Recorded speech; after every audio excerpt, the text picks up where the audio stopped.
C'est en 1964 que tout a commencé.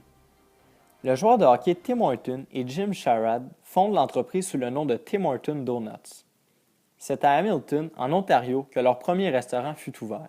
3 ans après la fondation, soit en 1967, Tim s'associe avec Ron Joyce, un policier à la retraite. Quelques années plus tard, en 1974, Tim décède accidentellement lors d'un accident de voiture. À ce moment, la chaîne comptait 35 restaurants qui seront entièrement achetés par Ron Joyce au moment de la succession. C'est ce qui a permis au seul propriétaire de l'entreprise d'accélérer son expansion en vendant des franchises. Effectivement, cette stratégie a été grandement avantageuse pour le Tim Hortons puisqu'elle devient rapidement la plus importante chaîne de restauration rapide après avoir ouvert plus de restaurants que l'entreprise McDonald's. En 1974, l'entreprise crée la fondation Tim Hortons en l'honneur de leur fondateur. C'est en 1977 que l'entreprise ouvre son premier restaurant au Québec, dans la ville de Rosemère. En 1995, Tim Hortons émet des actions à la Bourse de Toronto et en cette même année, l'entreprise a fusionné avec la chaîne de restaurants Wendy's, mais tout en gardant leur entière indépendance. Finalement, en 2014, Burger King annonce l'acquisition de l'entreprise Tim Hortons pour une somme de 11,5 milliards de dollars. En cette date, Tim Hortons comptait 3 729 restaurants au Canada et 884 aux États-Unis pour un total de 4 613 restaurants. Afin de maintenir sa légitimité et des bonnes relations avec ses différentes parties prenantes, Tim Hortons met en place des pratiques concernant les individus, les communautés et la planète. Premièrement, pour ce qui est des individus, Tim Hortons accorde de l'importance aux invités en voyant à la salubrité alimentaire. Tim Hortons offre à ses invités un choix de menus sains, en plus de leur offrir des informations concernant leurs valeurs nutritives. De plus, depuis 2010, Tim Hortons a réduit la teneur moyenne en sodium de ses muffins, ce qui prouve qu'ils ont à cœur la santé de leurs invités. Deuxièmement, pour ce qui est des employés, Tim Hortons offre un ensemble d'avantages et de programmes sociaux tels que les subventions au conditionnement physique, les remboursements des frais de scolarité, des congés de maladie et des primes de service. En plus, Tim Hortons offre des programmes de formation et de perfectionnement. Troisièmement, pour ce qui est des communautés, Tim Hortons s'investit principalement auprès des enfants. Afin de voir à leur développement social et culturel, l'entreprise crée une fondation Tim Hortons pour les enfants. Afin de voir à la réussite des communautés locales et internationales, Tim Hortons offre des dons à des organismes de bienfaisance au Canada et aux États-Unis. Ces dons proviennent principalement de la vente des biscuits sourires à 1 $. De plus, l'entreprise entretient des relations avec les Autochtones par l'entremise du partenariat Horizon. Enfin, dans le but d'être certain de respecter les droits de l'homme et de contrôler la qualité de leurs matières premières, Tim Hortons a des partenariats avec des producteurs de café. Ces partenariats visent à augmenter le rendement par hectare, en plus d'encourager une exploitation écologique et durable. En ce qui concerne les pratiques environnementales, l'entreprise se démarque au niveau de sa chaîne de valeur. Afin de produire des produits finis à ses invités, l'organisation procède à l'achat de matières premières qu'elle transforme dans ses usines et qu'elle distribue dans les restaurants corporatifs et franchisés. Afin de satisfaire les exigences de l'industrie alimentaire, Tim Hortons a instauré un code de déontologie pour les partenaires commerciaux et les fournisseurs composant sa chaîne d'approvisionnement. Ce dernier repose sur les principes de respect d'équité et d'éthique des affaires conformément à la norme minimale à respecter pour entretenir des liens commerciaux avec Tim Hortons. Le Code s'appuie sur l'Organisation internationale du travail et sur la Déclaration universelle des droits de l'homme et des Nations unies. En ce qui a trait à l'empreinte écologique de l'entreprise, celle-ci diminue au fil des années. Pour illustrer cette situation, voici un tableau qui illustre les émissions de gaz à effet de serre et l'utilisation d'eau. Une des pratiques liées à l'environnement réside à la gestion des déchets. Voici la composition de ces derniers. Ainsi, nous retrouvons parmi les déchets les emballages utilisés par l'entreprise. Voici donc le cycle de vie. En somme, l'entreprise a acquis au fil des années certaines certifications et prix. Parmi ces certifications, l'entreprise détient une certification LEED.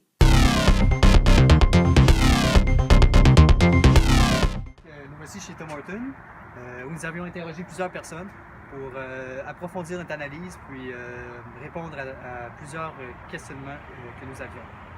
Alors allons-y.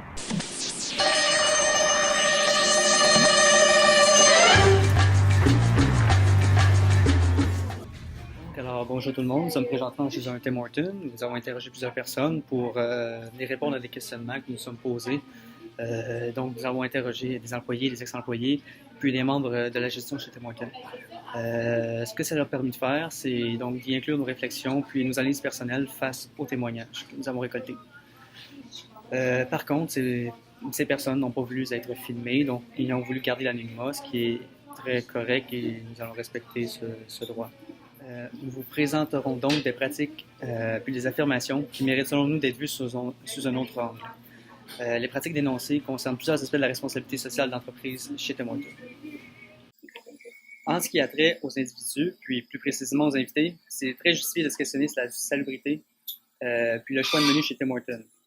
D'abord, les efforts de normalisation qui sont mis de l'avant par l'organisation en matière de salubrité de ces restaurants sont en théorie très effectifs et réalisables, mais en pratique, c'est très différent, donc très contraignant. L'employé affirme qu'en 1 an et demi, elle n'a jamais vu personne laver les murs, les moulures, les cadrages ou encore les frigidaires. Elle dit aussi qu'il y a un certain relâchement dans la propreté de la salle des employés et des bureaux de gestion qui sont sous la responsabilité des usagers. En plus du fait que certaines tâches soient bâclées ou tout simplement négligées, les inspections ne s'attardent pas non plus à ces dernières. En effet, les inspections concernent la qualité du café et la sécurité des équipements, mais aucune ne porte sur la salubrité. Donc, ainsi, toujours selon elle, conséquemment à l'achalandage, aux employés qui sont non effectifs, non efficients au travail, puis au manque de personnel, ces employés-là sont en impossibilité d'effectuer ces tâches, donc qui servent à la bonne salubrité de l'entreprise, une propreté des lieux.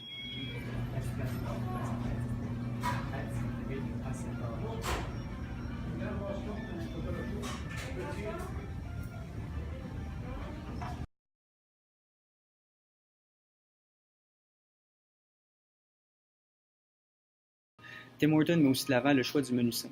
Dans le rapport de 2014, on affirmait que depuis 2010, la teneur en sodium des muffins a diminué de 33%, ce qui est considérable. Toutefois, si l'on parcourt l'ensemble du menu, on constate que cette statistique ne concerne que les muffins, puisque le reste des produits présentent dans certains cas une quantité astronomique de sel. Ensuite, depuis l'acquisition de Tim Hortons par Burger King, on assiste à un changement de menu, puis à une augmentation des portions. Puis, avec ça, on peut donner comme exemple que l'entreprise offre maintenant des poutines, des nouveaux wraps largement plus gros que ceux vendus précédemment. Pour ce qui est des employés, nous avons jugé pertinent de se questionner sur leurs avantages sociaux et leur rémunération.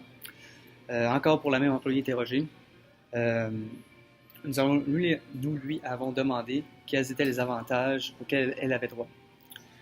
Parmi ceux-ci, elle affirme qu'aucun congé personnel ou de maladie lui a été accordé depuis son embauche chez Tim Hortons. Elle n'a plus entendu parler des subventions pour le conditionnement physique ni de remboursement des frais de scolarité. Enfin, l'employé nous a révélé que Tim Hortons remet au gérant du restaurant un bonus par mois si les temps de service au volant sont atteints. Donc, ce que ça veut dire, c'est que les employés doivent, durant les heures de fort achalandage, prendre la commande du client, le faire payer et lui remettre dans un temps imparti, donc qui est 23 secondes par client. Les employés de gestion n'ont donc aucun impact sur ces derniers puisqu'ils ne travaillent pas sur le plancher, mais récoltent tout de même le fruit des efforts des employés de première ligne. Donc, cela a pour effet de considérablement diminuer l'engagement des employés envers ces normes de service et les exigences des dirigeants. En ce qui a trait aux communautés, il y a lieu de se demander si les dons faits aux Canadiens par l'intermédiaire de la Fondation Tim Hortons puis le jour des camps continueront d'exister dans le futur, considérant l'acquisition de Tim par Burger King. Il en est de même avec le partenariat Horizons qui met l'accent sur les communautés autochtones au Canada, qui lui aussi risque de disparaître avec le temps. Toutefois, si on fouille davantage, il est possible de trouver ces graphiques.